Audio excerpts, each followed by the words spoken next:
time I move my finger like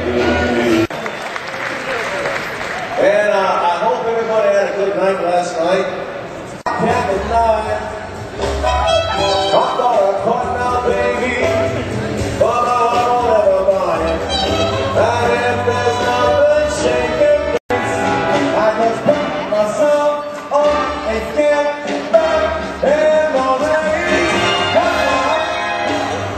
That's why I can't deny it. Anytime I thought I caught now, baby, I won't ever buy it. And if there's nothing. Thank you. I guess I'll be right back.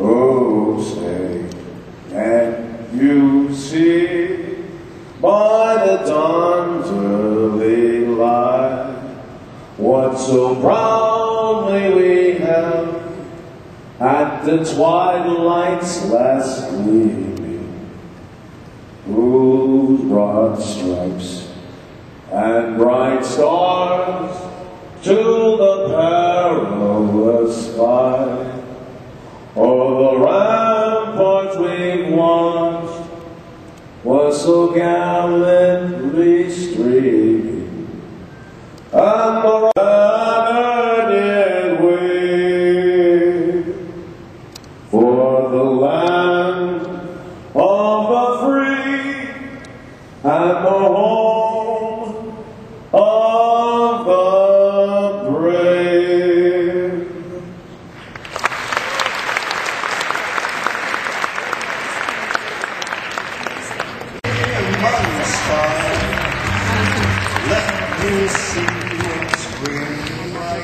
Good morning. Welcome to DMA 08. It's really great to see everybody here, and we are in for a wonderful program. This morning, we're very honored to have a special guest here in Las Vegas to help us kick off DMA 08. In addition to being one of the top elected leaders of the country, for the majority leader of the United States Senate and the senior senator from this great state of Nevada, Senator Harry Reid.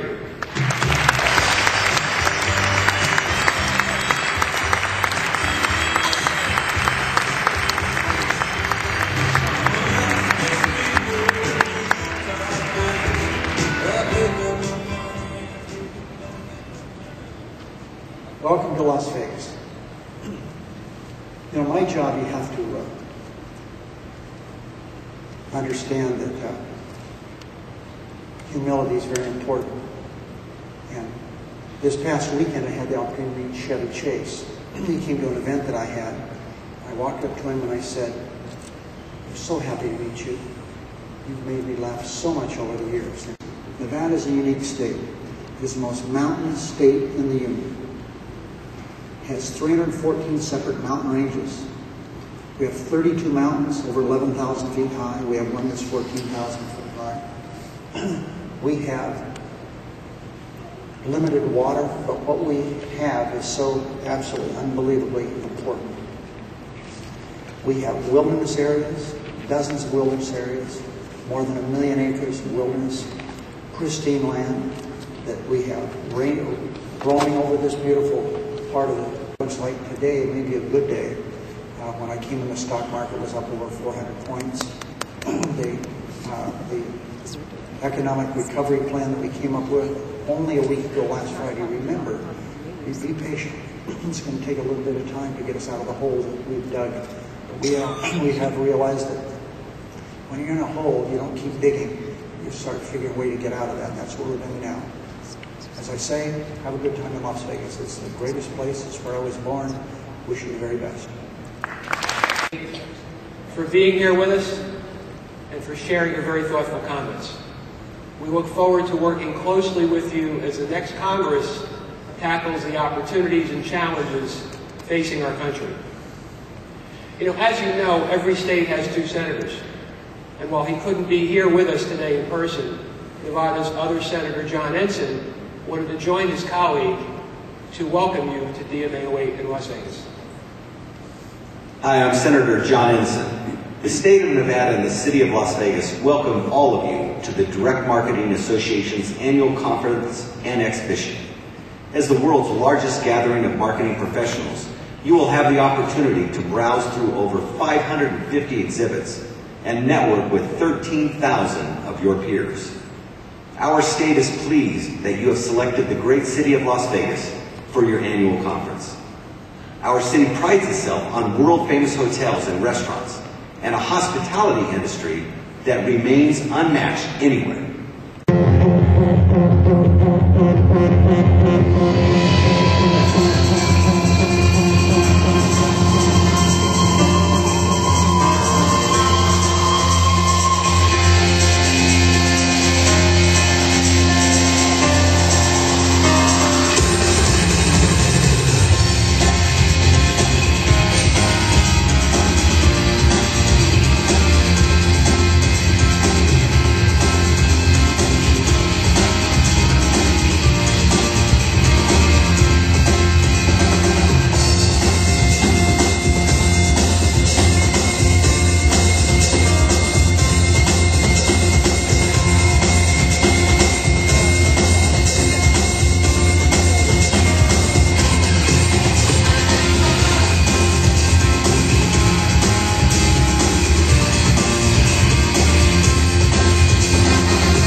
For anyone in marketing today, that's the question.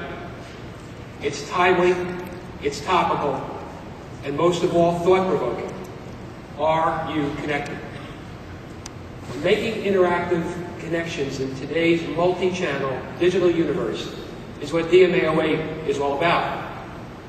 Making vital connections is my message to you here this morning. We come together in really uncertain times.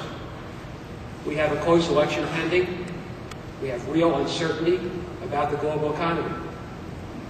New technology coming online is making some aspects of life move faster and faster. But lately, it seems our overall economic growth has been moving slower than anyone would like. The outlook for when we'll return to better times is cloudy, and the path that we need to take can sometimes be very difficult to discern. Anyone in marketing who hopes to succeed must create value. That's my shorthand definition of marketing today. And creating value is something marketing must continue to do, in fact, even more so, under tough conditions with an uncertain outlook. And anyone who hopes to succeed in times like these, I believe, must be able to separate the things you can control from the things you just can't. Compiling that list, keeping it current, working both sides, developing goals and tactics on each side along the way. Well, that's a powerful surrogate for strategic planning at a time when visibility is very limited, as it is today.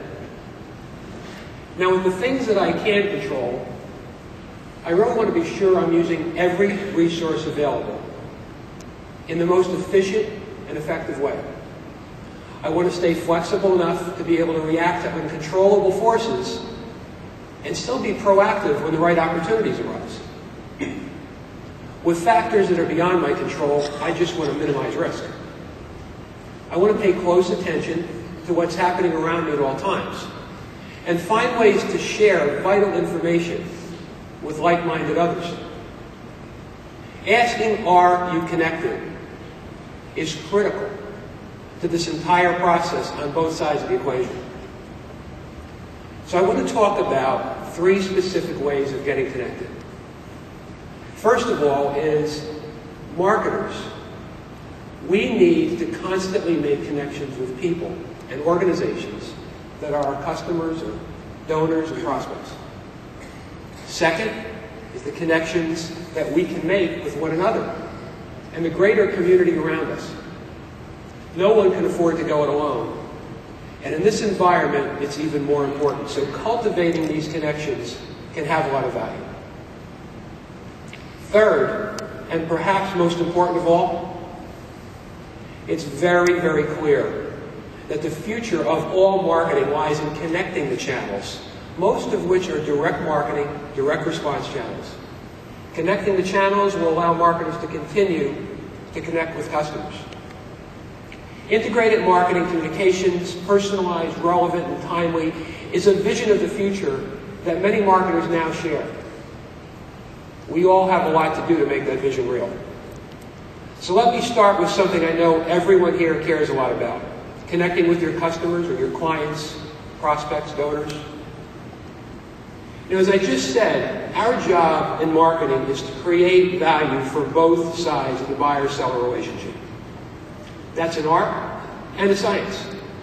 And of course, it's all about making connections. Whether you're a B2C or a B2B marketer or a nonprofit fundraiser, constantly evaluating how well you're connecting is essential. And it just can't be done in a vacuum. Keeping score in marketing is a big part of the science. You need to have a handle on the size of the prize to know whether or not you're winning or even making any progress. Now here's DMA's estimate of the size of the entire direct marketing pie. Well over $2 trillion worth of sales this year, driven by direct marketing offers across all the addressable interactive direct response channels. Sales driven by the internet and email marketing will exceed $500 billion this year. That number has grown very, very quickly over the past year. At the same time, a total of more than $702 billion of sales is being driven by the email channel, including nearly $155 billion in catalog sales. Telephone marketing, it accounts for another $364 billion in additional sales, and direct response advertising in newspapers, television, and other media drive $451 billion more in sales this year. Even in this difficult economic year, direct marketers can be more proud than ever that our sales growth continues at a pace that's faster than overall sales. Overall U.S. gross domestic product continues to benefit from the growth that we generate. Across all economic sectors, direct marketing adds incremental demand representing nearly 10% of total U.S. GDP. So the next step in reviewing what you control in your connections with customers and donors and prospects is to look at what you're doing in each of the channels. Here's a bird's eye view of what direct marketers are spending this year by channel. Now by now it shouldn't surprise anyone to see the highest growth rate of all, and that's mobile marketing. And I'll come back to that, but let's stay with the big picture just one step further. The $2 trillion plus in sales that I showed you a minute ago, divided by the direct marketing advertising spending equals obviously the return on marketing investment.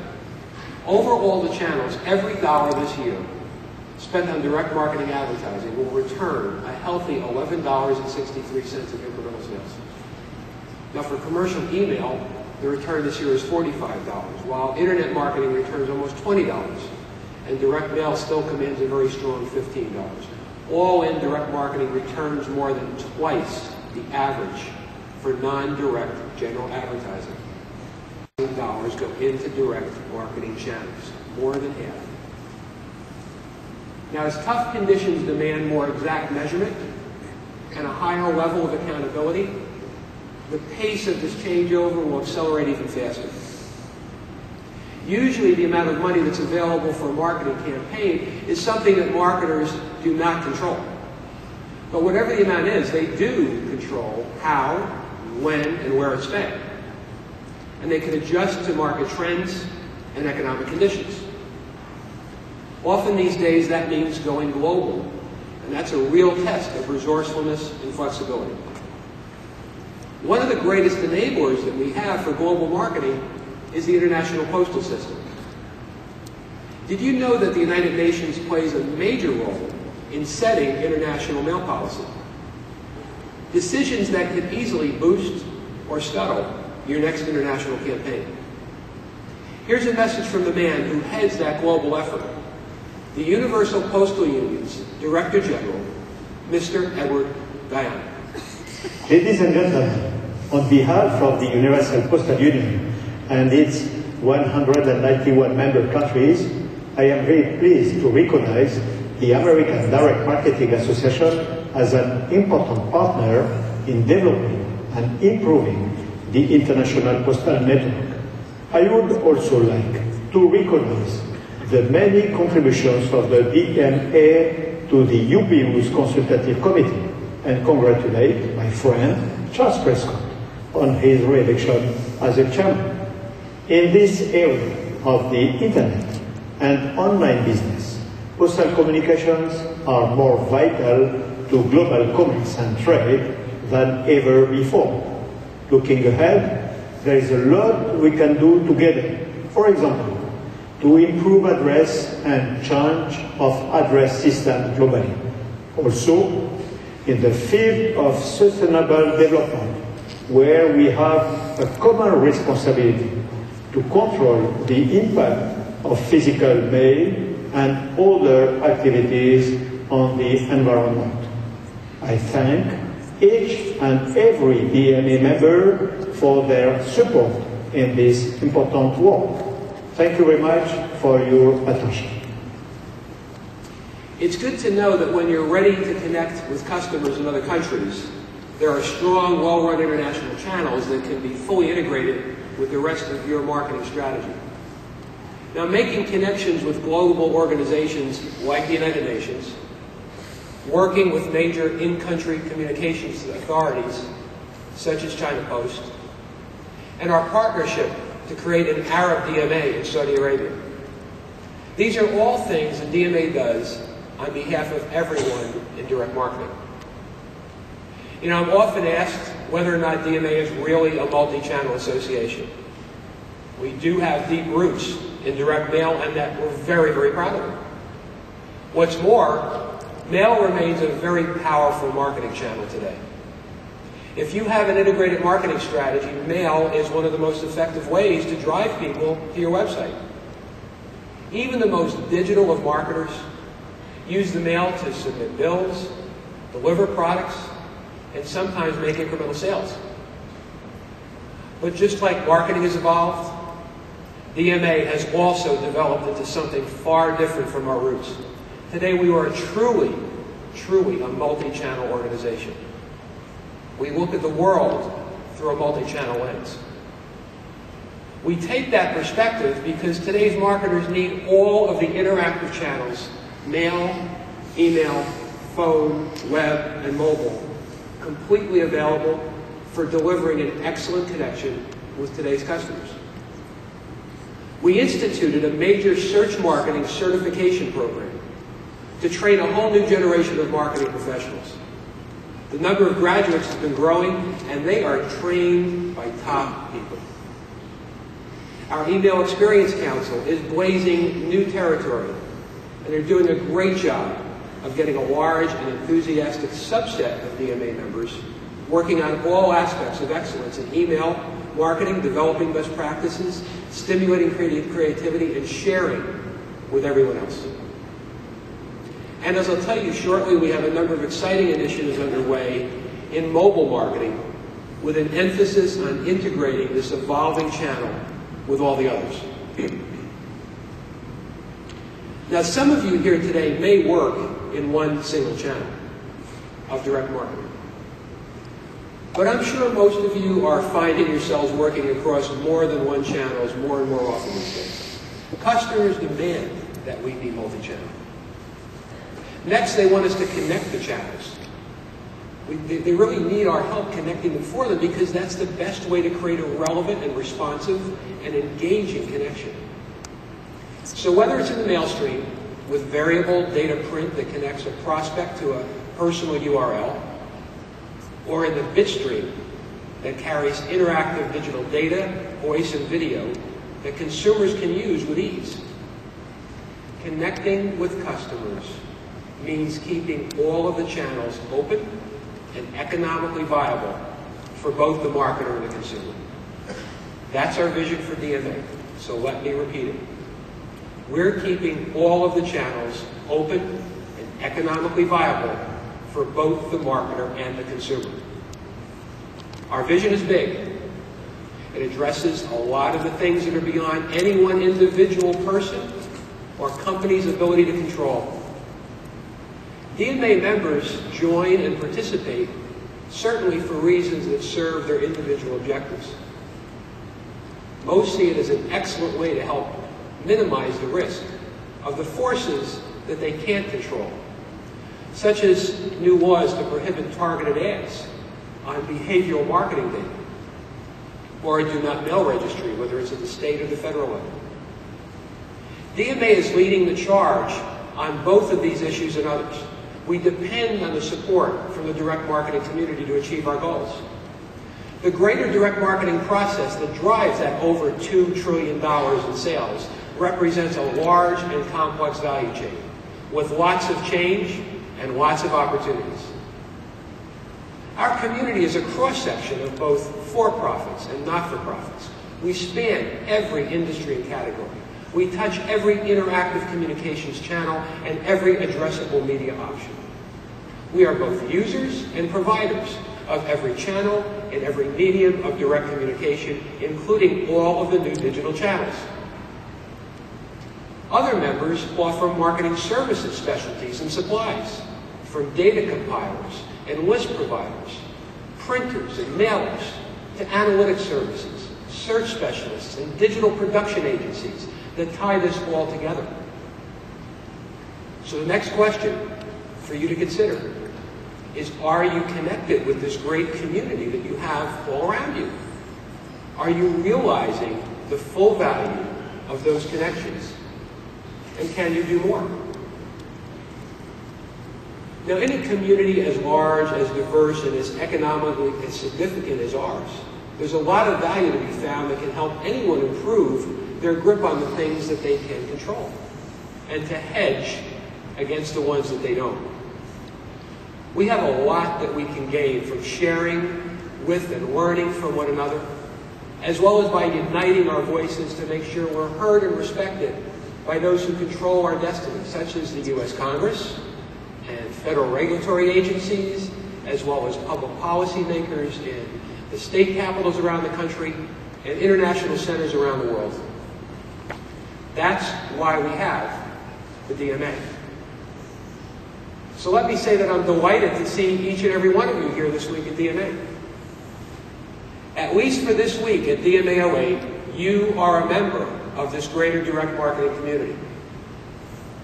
If this is your first connection with our community, welcome, and we're really glad to have you with us.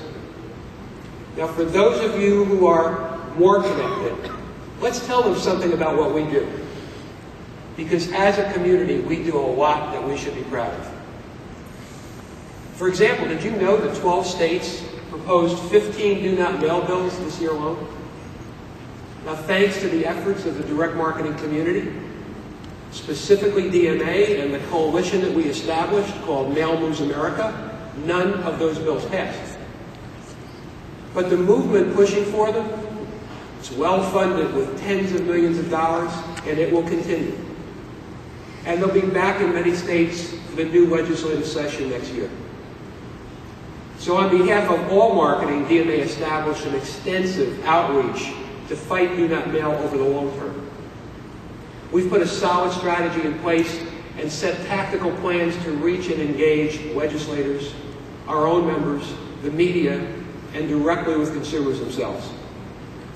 Now, to succeed, this will require a sustained effort and extraordinary resources and support that we all share to help minimize risk. And even if we stop do not mail, the fact is we face other long-term challenges to the mail stream. DMA worked for over a decade to bring about postal reform. But today's perfect storm of economic conditions and rapidly changing technology means there's still a lot to be done.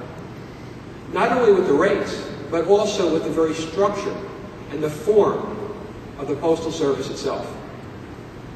We actively promote and protect direct mail, but we also need to define the overall future of the mail from both a policy and a technology standpoint.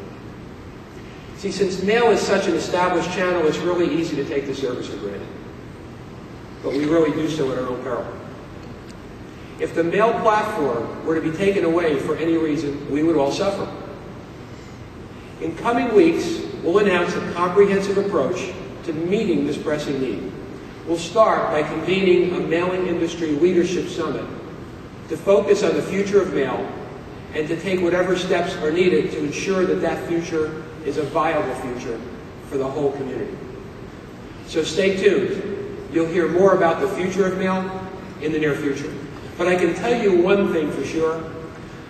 Keeping the future safe will be a huge effort. It'll be bigger than Do Not Mail, and it'll be well beyond the scope of Mail Moves America. And doing this job right will require significant resources that are well above and beyond that which we have available today. So we'll be back to you more on that for your help there as well. Here's another one. Did you know that Congress has held several hearings this year on using consumer behavioral marketing information to generate or send relevant advertisements?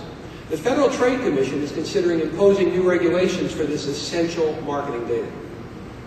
Now, because DMA represents and advocates for such a large and diverse segment of economic activity, and we've been doing it for quite a while, we're recognized and we're trusted on the issues like this one that affect all the direct marketing channels.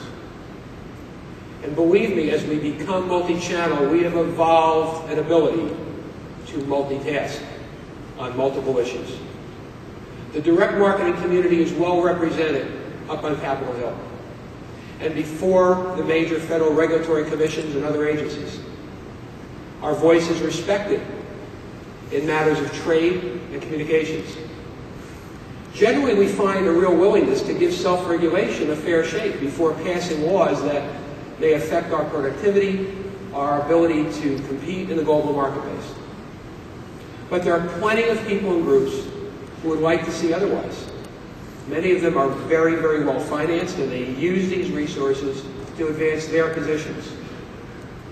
Today, we have a challenge with Do Not Mail, but other, quote, do not ideas, do not track, do not retain, do not contact, well, who knows what's next, do not market. We could easily face a slippery slope that would drive relevance completely out of marketing, and direct marketing completely out of business. So we really must be very careful at every step and not only advocate with lawmakers, but also carefully protect the image of the direct marketing process. I've got to ask you a question. Do you think that our community behaves like responsible corporate and social citizens? Well, I say you're darn right we do. With so many players in the mix, sure, there's bound to be some disruptive ones. That's something no one can control, but it's a risk that can't be minimized by a strong community. We can overcome the effects of the bad apples with self-regulation and by constantly pointing out that the vast majority of the direct marketing community are responsible marketers. They're brands that consumers like and value and perhaps most of all trust. We first adopted DMA ethical guidelines in the mid-1960s to protect and burnish our reputation. Along the way, we've developed programs and initiatives to educate practitioners as well as consumers about responsible marketing, and we've widened the scope to include all the channels. Recently, we've gained some real momentum. We've embraced environmental commitments in our Green 15 approach. This year, we announced our first measurable goal, a 5-year improvement in the relevance, deliverability, and carbon footprint of direct mail by adopting new list hygiene practices. We've also been tackling the mistaken and dangerous perception that direct marketing is bad for the environment by highlighting the real facts and dispelling the myths. We've highlighted our key points in multi-channel communications efforts like Mail Matters, with various topics of interest to a variety of major audiences, including the press. Now, you can see Mail Matters at the DMA booth or online at our website. I'm happy to say that more than 90 DMA members now participate in the Recycle Please program that we launched last year to encourage consumers to recycle direct mail pieces after reading them. This is a tremendously important contribution that you can make to our overall reputation with consumers. And it's vital to maintaining self-regulation in place of state or federal laws. We've addressed consumers' and policymakers' preferences and concerns about privacy and choice with our commitment to consumer choice and trusted marketer seal. Qualified DMA members can put this seal on all marketing materials to show consumers that vital steps have been taken to safeguard their privacy and their mailing preferences. If that kind of a connection to our community sounds valuable to you, we're holding multiple seminars at the DMA booth on the exhibit floor. And if you're a member, you can view a short presentation and take the qualifying trusted marketer test right on the spot or anytime on our DMA website. That's just one kind of connection that you can make. Lots of participation gives real credibility in front of the FTC, the Congress, and others, and no one can do it alone. But together, it sure gets a lot easier. You see, through DMA, direct marketers can connect with the best professional development and executive education offerings to build or update valuable marketing skills. With all the changes in today's world, continuous education has never been more important for both generalists as well as specialists. Whether it's search, database marketing, creative, or one of the other dozens of tracks, we help marketing professionals from around the globe to harness what we call the power of direct. Education represents a great common ground for connecting with your community, either as a student or by sharing your experience with others as a teacher. We need everybody involved one way or another. One more educational connection is our Direct Marketing Education Foundation, which works to ensure that we have enough well-prepared, market-ready professionals from undergraduate and graduate programs to accommodate the significant growth that we see ahead and to make sure that they are placed successfully in the business. DMA creates networking opportunities, meetings, seminars, and other events throughout the year for the entire direct marketing community, and all of them are great. But what we have before us here in Las Vegas this week is absolutely awesome. If you want to make some connections, get out on that exhibit floor and see all the incredible solutions and offers that exhibitors have set up here just for you. Or stop by the stand marked My DM Story and be interviewed about your experiences and your impressions of direct marketing. You can help take the big picture to a wide audience outside the community. Now, within what we call the Big Ten, did you know DMA has new segment advisory boards and committees in each of nearly 24 major membership segments? Their job will be to complement the networking of our special interest councils by providing segment-specific strategic input and advice to DMA and the rest of the marketing community. Here's one more. Did you also know your community operates its own research and market intelligence service devoted to studying, measuring, and improving the direct marketing process, and that it's growing by leaps and bounds? And in the past year alone, we've added over a dozen new titles to an existing bookshelf of DMA research studies, and we're growing a valuable reservoir of industry-specific multi-channel research. All in all, I hope everyone understands so we can get more people connected, improving relevance, increasing responsibility, and getting better results. Now, if we all stick to those 3 R's, relevance, responsibility, and results, then the lawmakers and the regulators will let us keep doing what we're doing. Now, if I haven't convinced you to be more connected, let me introduce you to someone who I think is one of the most well-connected people around. I've really appreciated working with him as DMA's chairman for the past year for many reasons, and not the least of which is that he is so well connected to his customers, his business partners, and so many, many others across the marketing world. And as a result, he has a strong understanding of how everything around here works. As chairman and CEO of American List Council, he's a recognized leader in his industry. He's one of the true believers who help make this direct marketing community so vibrant and so special. Ladies and gentlemen, please welcome DMA's outgoing board chairman, Don Rappaport.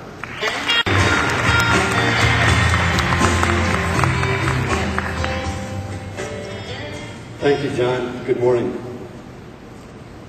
It's very hard for me to believe that it's been a full year since I stood before you in Chicago and assumed the responsibilities of chairman of the board of the Direct Marketing Association. I said then that I was honored to have been named chairman, and I was. And I promised to do all I could during my tenure to advance the cause of the direct marketing community, which I have. Described, you ought to buy into supporting us and being connected. If you buy into our vision, you ought to see how vital it is to your future. You ought to be ready to support what we're doing. Direct response, testing and measurement work effectively in each channel. And when you apply these same tools across more than one channel in a way that's intelligent, integrated, and connected, you can open up a whole new world of marketing possibilities. Integrated marketing strategy and the ability to connect the channels can make marketing offers truly on demand, driven by customer interest and convenience. Connecting the channels with data can make marketing truly personalized, far beyond just a superficial greeting or a prospect's name in a headline. Connecting the channels can make each marketing offer engaging and sticky at each customer contact, no matter what channel it takes place in. Let me quickly touch on 2 cases where DMA is helping marketers connect the channels. Did you know that the number of mobile devices in use worldwide today outnumber TVs and PCs combined? Mobile devices and networks unquestionably represent the next high-growth opportunity for marketing. And while spending in mobile marketing is relatively small compared to other channels, there can be no doubt that it will grow quickly. Because it'll be so important to be able to connect all the channels, DMA's strategy is to help marketers integrate mobile into their existing multi-channel direct marketing mix. We'll educate them with research, conferences, and seminars. And like in every channel, we'll advocate principal positions for direct marketing to establish appropriate use of mobile marketing channels. Here at DMA 08, you can see broad evidence of our mobile initiatives, including the DMA 08 mobile website and concierge. Visit the mobile marketing hotspot, a mobile mini pavilion in the exhibit hall, where you can see some of the latest developments in this booming channel. We're creating a segment advisory board composed of leaders in the mobile field. And we're launching a mobile marketing council, another excellent way to connect with your community while meeting other people involved in this exciting emerging marketing channel. Want to find out more? Stop by the DMA booth in the exhibit hall and sign up. Now let me move on to one more important example of where and how we're connecting channels. I mentioned earlier, and Don also described our outreach strategy for meeting the various do not threats and really preserving our ability to self-regulate. An important part of this outreach to consumers is where we are connecting the mail channel to the Web 2.0 channel to introduce a new type of consumer preference service, DMA Choice. Say hello to our new DMA Choice web portal for consumer choice. The site went live this morning, and as you see, we're inviting consumers in for a mailbox makeover on a best-in-class site. The new features and functions are really the result of a comprehensive effort to give every consumer an opportunity to manage their own preferences and to make the marketing communications that they do receive more relevant to their own individual interests and needs. See, instead of one single global opt-out, we've made the level of choices more granular, offering separate categories for consumers to consider, such as catalogs, magazines, pre-approved credit offers, and other types of advertising mail. Then the new site educates consumers about the implications of choices that they make within each category and allows them to make informed decisions about their preference choices. For the first time, we're including a direct conduit to individual brands and merchants selected by consumers for any change. Opt out, or opt down, or opt in. We've set up over 800 organization-specific pages with direct contact information, and eventually those pages will be fully branded by each marketer and integrated with their customer contact systems. Once a marketer has that connection, they can offer alternatives to name removal, such as reduction in volume or a change of frequency. Others may highlight specific brand opportunities or focus on environmentally friendly seasonal mailings. Now, of course, any DMA member will always honor consumer preference for name removal if that is the choice after presenting other options. In addition to mail and email preferences, DMA Choice will evolve to address consumer options and choices across multiple marketing channels, making the job of managing their preferences more appealing to consumers and easier to do. Now, we need everyone across the direct marketing community participating so that everyone gains maximum value.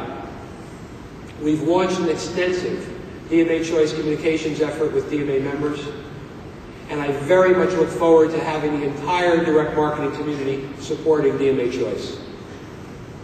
As Don pointed out before, we're responding to clear consumer desire for choice, but without allowing anything or anyone. We're committed to giving customers choice about the marketing information they receive in every channel. And we believe that exercising that choice should be a free online service available to all consumers. We've taken a principled stand that no one should collect consumer opt-outs in any way that disparages the direct marketing process, and that any names collected must only be used to express a choice. No other reason is acceptable. These are the positions we stand for. They're based on our deep respect for consumer privacy and our continuing progress toward environmental responsibility. These and other stands we take for this community are vital to our credibility. Whether it's directly with consumers, in public with our adversaries, or testifying in front of legislators deliberating laws that could unalterably change the direct marketing process, that credibility is all important. Now, whatever the outcome at the polls next month, our credibility is the most effective tool we have in working with lawmakers on both sides of the aisle. For one more perspective on this work from the Senate, I've invited one more of our Washington friends to join us. Mike Crapo is the senator from Idaho who we work with as a member of some very key committees: the Senate Finance Committee, the Committee on Banking and Housing and Urban Development, and the powerful Senate Budget Committee. Please welcome Senator Mike Crapo.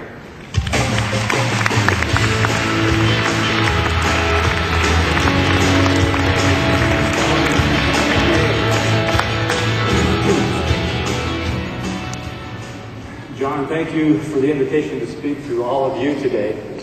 It's good to see so many people here to network and educate themselves and to be involved in our economy. I'm going to mention a little bit about our economic circumstances later on, but before I jump into that, I just wanted to visit with you a little bit about, I know what's directly involved with you. I've been told that close to 600 companies are here on their floor, 3,600 companies or more in the association itself. And that's an incredible opportunity for you to share ideas and to exchange these best practices, but most importantly, to get together and work in a united way for the best interests of all. Forums like these grow and expand information to better the practice of business and ideas. And through the DMA, all of these things that you come up with and work with here are communicated to policymakers. You know, all businesses should be telling government what works and not the other way around.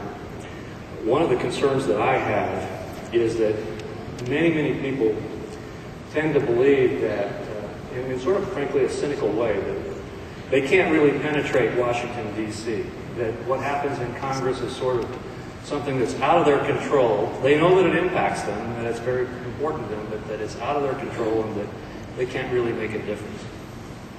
But nothing could be further from the truth. The reality is that our political system in the United States works exactly the way it was intended to work when it was set up. And that is that people who are involved do make a difference and impact what happens in Washington. And I have to tell you that in that context, you are to be congratulated. Those who work on your behalf through the Direct Marketing Association are engaged, they are very effective, and they are very good at what they do. And it's been my privilege to work with them on your behalf on a number of different types of initiatives in the past. This spring in April, I had the privilege of meeting with John Greco, your president and CEO, and he visited with me about DMA's legislative priorities and told me about the organization's goals and objectives. I appreciate that kind of interest and involvement, and DMA is very professional in its advocacy in Congress. DMA's focus on consumer choice and willingness to address consumer issues in a direct marketing environment are critical priorities. They help to deter obstructive government intervention, and I know that you've all seen some of that brewing up in Washington over the last year or so. It helps businesses deal with challenges internally and in a way that best serves the customers in the industry. And I'm pleased to be working with all of you and with your association in a number of different contexts. I know you've got issues like do not mail issues, the data protection issues that we have in Washington, D.C. And frankly, on that issue, I'm pleased to be a co-sponsor of the Carper-Bennett legislation that meets one of DMA's primary goals, namely a national standard for data security that includes a reasonable standard as to when a consumer should be notified about a security breach, a definition of what sensitive information includes that does not include the type of marketing data that is so critical to your industry and which really does not involve security or data threats. This legislation would preempt state and local regulations. It would retain the Gramm-Leach-Bliley Act's breach notification and data protection standards for financial institutions, and it would give banking and thrift regulators enforcement duties. It also allows a business to first investigate the breach of security and determine the likelihood of misuse. And only if there is a reasonable likelihood of misuse does the business then face a requirement of giving notice. Once the notice threshold is met, this legislation would require that notice be given to the functional regulator, to the appropriate law enforcement agencies, to any entity that's obligated on an account to which the sensitive information relates, to the major consumer reporting agencies, and to the consumers to whom the sensitive information relates. Now, I know that as I talk about this, you might think, whoa, we really don't need a lot more government regulation. We wouldn't like to see something like that. However, I think that we are going to see data security legislation, and what we need to do in the context of that is to look at how to make sure that we have the kind of data security legislation that most effectively protects a robust free market environment while still achieving the objectives of the regulation. This year, the Banking Committee provided briefings for staff on these issues, but I don't think anybody could expect any further progress this year. If we do have another session this year, it will be a lame duck session, and it will be limited to some specific issues, not including these. But there will, in my opinion, be a very robust effort for increased regulation next year, and I'm going to conclude my remarks about why I believe that is the case. On another front, as many of you know, I've been active in recent years weighing in with the Federal Trade Commission to express my concerns and those of the direct marketing industry with their business opportunity rule. While the basic intent of that rule was to protect consumers from unfair and deceptive practices, to secure the future of the direct marketing process. And even though it's so vital to the economy, it's so much the way customers want to deal with marketing. Like any other business, DMA is subject to the major economic uncertainties of the day. Everything we do is funded by the dollars the direct marketing community contributes. Find about what's happening in your part of the community and give your colleagues some focused support. I ask everyone to find a way to join in the effort. You can help us to advocate our position, polish our reputation, and ensure our ability to continue to self-regulate. The board and the staff just cannot do it alone. We're only as strong as the number of members getting involved and making a difference. So I ask one more time, are you connected? Are you ready to join, to participate and lend support at all levels? Will you help us mobilize the unity in our community across all the segments? It makes big things happen in a very, very short period of time, every week, in front of millions of TV viewers. He's a design expert who specializes in makeovers. He's made himself over into one of today's most recognizable names, based on his unique approach to design and complete credibility. Let's take a closer look at what this very special guest is all about. You're talking about really good people in a really bad situation, in a bad environment.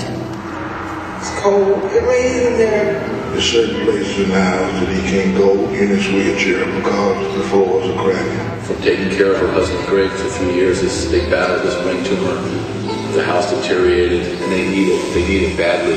Dad stole panties in my heart. He's an angel clothes. He has wings. These guys don't have anyone to turn to, and that's why we're here. We're going to help these guys out.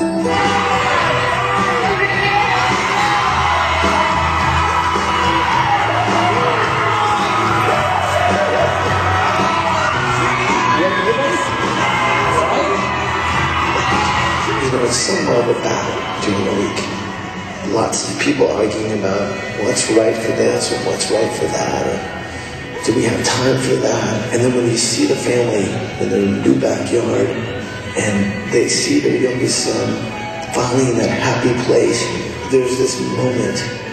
It's like this state of grace when you know everything's aligning and we all did the right thing. I just feel like I'm just helping reflect the light.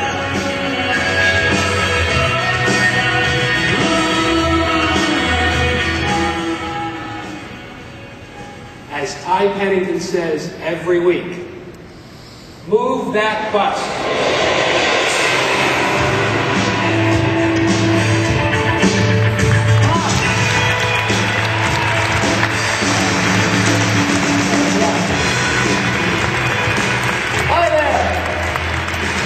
Before we start, I just want to thank Paul and Curtis for actually making this happen because my schedule is absolutely insane. So thanks for making the stars align for me to be here. Wow, just being here is strange for me. The fact that I'm Ty Pennington the person talking about Ty Pennington the brand, that's a little surreal, considering how strange and surprising my journey to get here actually is. Growing up in Atlanta was a little bit, wow, what's the word? Challenging, I guess, as a kid. Anybody from Georgia? We have any Dogs fans? Any Who knew? Talk about a makeover. Wow, we actually have a win. Anyway, so growing up in Atlanta as a kid, I wasn't exactly what you call a good student. In fact, I was anything but that. In fact, my mom was studying to be a child psychologist, went to my elementary school to study the worst kid they had, and they're like, hi. So it was definitely a challenge to, let's just say, trying to study and trying to focus, I really had a tough time like sitting still and especially focus on anything that had words to do with it. But outside the classroom, whether like my imagination can really soar. I could sketch, I could design, I could imagine things coming together, and once I.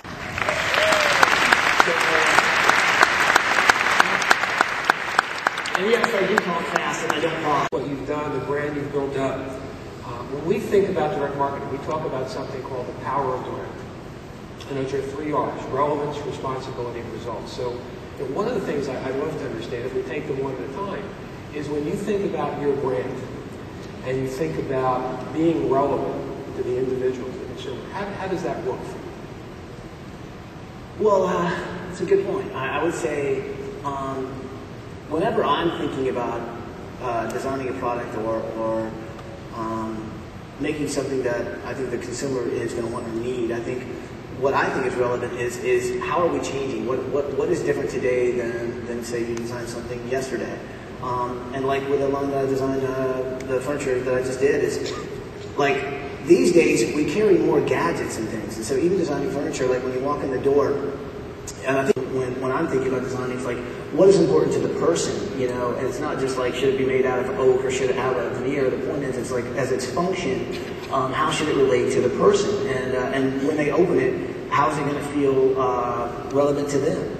Right. And that really. And as you do that, it's a great, I think, transition to thinking about you're going through that work, you're designing, you're trying to be relevant, and the second piece of the equation then is doing it responsibly. And you know, I know we pay a great deal of attention to the environment, to what we're doing with all of the direct marketing channels. As marketers, we want to respect consumers' privacy. We want to respect their wishes and their choice. How do you think about in what you do every day? You know, that sense of responsibility, both social responsibility. I mean, clearly you're just dealing with so many people that want to help. But as you think about your brand, as you think about making sure that that brand is sustainable and that people trust it in the future, what do you do to make sure that you will have a really trusted and respected brand? Well, I think with anything, you know, you want to know it's going to stand the test of time. You want to know that when someone purchases it, not only does it feel good, but it's also a structurally designed, especially when it comes to furniture. I really, you know, just because it's something I've done my entire life, you know, when I design a piece, I mean, most of the things I do on the show, I custom build, you know, I make them one of a kind, and so there's that kind of quality, kind of personalization I put into it that I want to reflect in anything I actually make more than, you know, just 2 of. So, but as far as that, I think, you know, everyone wants to strive to do better things, and what single moms are going through, what, you know, raising kids is like, and what's important not only in how a house is laid out, but also